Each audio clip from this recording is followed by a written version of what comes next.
Bismillahirrahmanirrahim. Assalamualaikum warahmatullahi wabarakatuh. Bapak-bapak, ibu-ibu, mas-mas, mbak-mbak, khususnya adik-adikku sekalian yang dirahmati Allah dimanapun Anda berada. Kembali di IIP Channel bersama saya, IIP Wijayanto. Kali ini kita akan membahas tema jika kamu gak bisa melupakan mantan, maka buat mantan juga gak bisa melupakanmu. Ya, jadi kita mengalami keadaan di mana kita sudah berusaha sangat keras ya agar kita bisa melupakan mantan, tapi semakin besar usaha kita, semakin sulit pula bagi kita untuk bisa melupakannya. Nah, kita sudah berusaha untuk menyimpan seluruh kenangan-kenangan saat masih bersama dia, tetapi realitanya tetap saja ya, biarpun foto-foto saat masih bersama mantan, berbagai benda-benda yang pernah dia berikan kita letakkan yang jauh. Misal kalau kita rumahnya sudah berbeda dengan orang tua ya, kita titipkan di rumah orang tua begitu. Kalau misal koleksi foto-foto kita saat masih bersama dengan dia selalu ada di handphone kita, di laptop kita, kita jadi pengen melihat terus ya. Maka kita letakkan yang jauh. Bahkan banyak yang kemudian sudah menghapus semuanya. Tetapi ya tetap saja kita tidak bisa melupakan mantan. Karena apa? Karena kenangan itu memang ada di foto-foto saat kita sedang piknik, sedang makan-makan, sedang nonton di bioskop bersama mantan, dan seterusnya. Tetapi sesungguhnya kenangan yang paling sejati itu ada di dalam hati dan pikiran kita. Dan itulah yang membuat kita menjadi tidak bisa melupakannya. Semakin kita berusaha untuk melupakannya, semakin rasa rindu itu menggedor-gedor hati dan pikiran kita. Nah, dan itu sudah berlangsung bukan sehari, 2 hari, sebulan, 2 bulan, bahkan bertahun-tahun. Maka kalau memang keadaannya seperti itu, ya buat mantan juga gak bisa melupakan kita. Sekarang bagaimana caranya dan apa yang bisa kita lakukan? Nah, jadi yang pertama ya, ketika kita terus larut di dalam kenangan-kenangan saat masih bersama mantan dulu, dan itu menghabiskan begitu banyak waktu-waktu kita. Saat kita berusaha untuk melupakan dia, itu menguras begitu banyak energi diri kita. Nah, maka biarkan saja sekarang kenangan itu tetap ada, dan biarkan saja kenangan yang ada di dalam hati dan pikiran itu kapanpun dia mau muncul, biarkan saja. Ya, yang penting sekarang kan kita tidak berusaha untuk ngejar-ngejar dia, telepon dia, ganti akun media sosial kita biar bisa chatting WhatsApp dengan dia, kan tidak ya. Sekarang yang penting yang kita lakukan adalah fokus kepada pencapaian masa depan kita. Itu yang paling penting ya. Karena kalau kita larut di dalam mengingat, mengenang mantan, ya,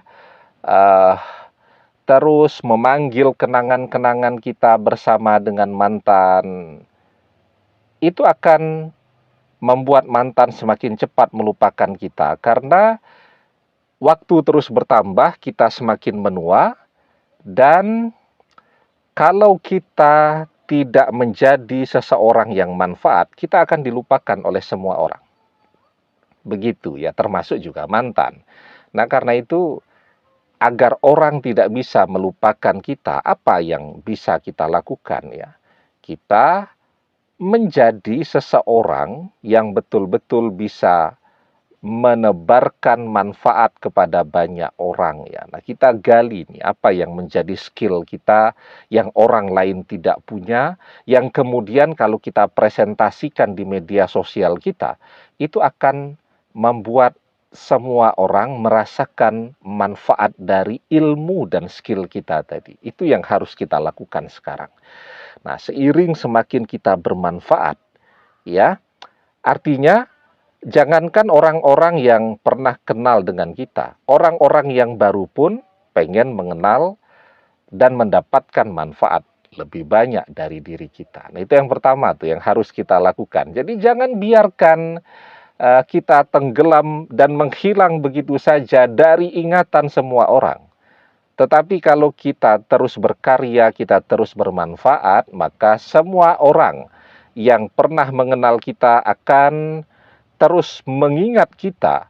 Orang-orang yang belum kenal dengan kita bahkan berusaha untuk mengenali kita. Nah, itu yang pertama. Jadi ketika kita berkarya itu, kenangan mantan itu akan muncul terus di dalam pikiran kita. Biarkan saja.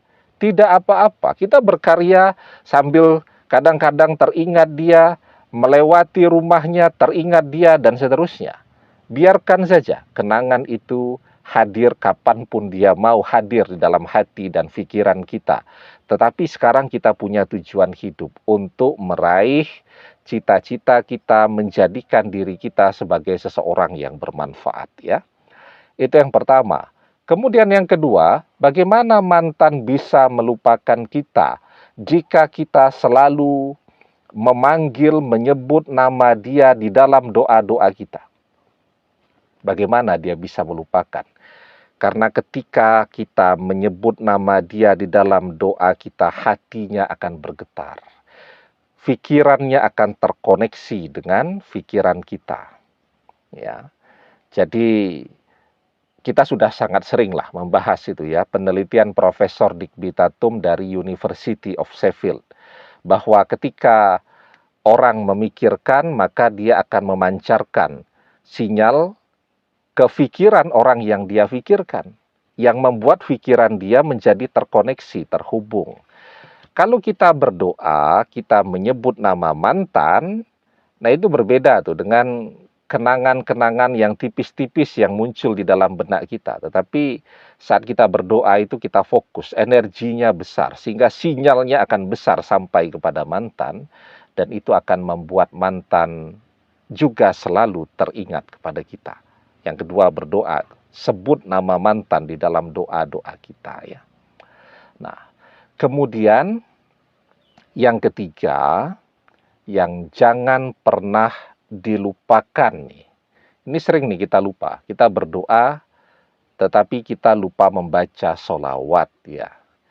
Jadi sekarang apa yang menjadi doa kita ketika kita menyebut, memanggil nama mantan di dalam doa kita, kan agar mantan berjodoh dengan kita.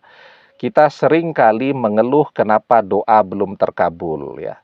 Jawabannya ya karena kita jarang sekali membaca sholawat ketika kita berdoa. Padahal kunci terkabulnya doa itu adalah ketika kita menyertai doa tadi dengan membaca sholawat, ya. Jadi ketika kita berdoa, sebelum kita masuk ke dalam doa kita, jangan lupa untuk membaca sholawat. Jadi pertama kita berdoa itu kita memuji kebesaran Allah. Bismillahirrahmanirrahim. Alhamdulillahirabbil alamin. Atau kalau kita bisa membaca puji-pujian yang lebih panjang lagi itu lebih bagus. Bismillahirrahmanirrahim. Alhamdulillahirabbil alamin. Hamdan syakirin, hamdan na'imin. Hamdan yu'afi ni'amahu wa yuka'afi ma'azidah. Ya Rabbana lakal hamdu kama yambaghi li jalali wajhika wa azimi sultanik. Nah, kalau kita sudah membaca puji-pujian, jangan lupa membaca sholawat. Allahumma sholli ala Muhammad wa ala ali Muhammad. Baru kita baca doa kita. Ini yang akan mempercepat doa kita terkabul. Karena doa itu akan melesat naik ke atas langit ketika kita membaca sholawat. Inna du'a mauqufum bainas sama'i wal ardi la yash'adu minhu syai'un hatta tusalli ala nabika sallallahu alaihi wasallam.